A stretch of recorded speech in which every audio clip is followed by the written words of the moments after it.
first of all, I'm a jazz and blues singer, and I've been that professionally since 1977. Oh, wow.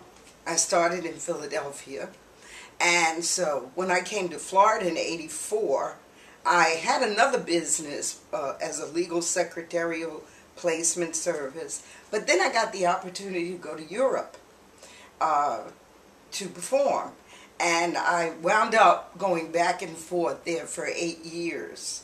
In the interim, I began my master's degree at FAU. So you have a scenario there.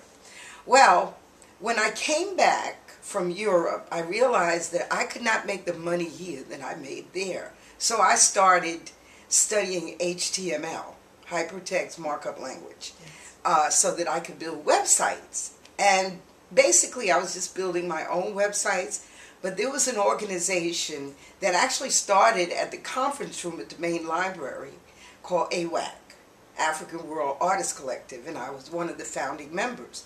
So I built websites for the visual artists, and you know, they were kind of quilty, you know, homemade, but I stuck with that because you know, homemade is better than store-bought, Right. okay? Yes. So I formed FYI Communications Incorporated as a for-profit organization in about 1997. So that company is 14 years old. And I've had several clients that paid me to do their website. Also, I began to write a lot online, particularly blogging.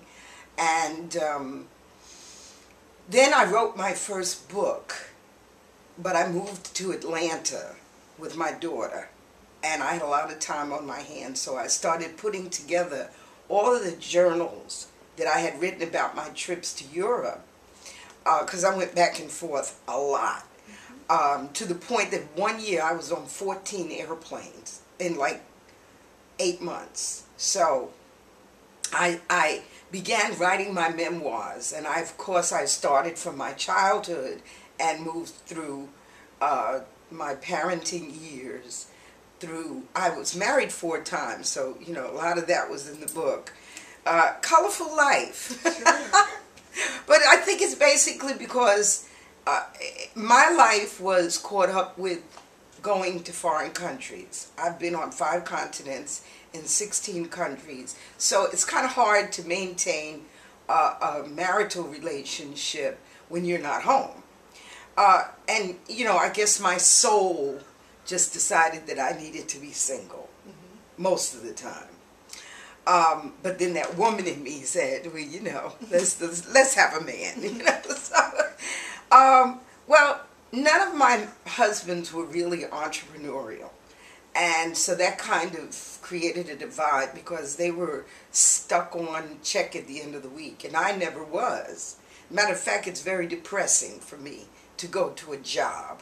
One of the jobs I had was as the first employee of the Sistrunk Festival, and I did that for 6 months. Then I went to Europe, and then I came back in '97, and I was the first executive director. But things were not up to par, and I'm a very particular person. I like things the way that I like them. And so that's why my own company came into existence.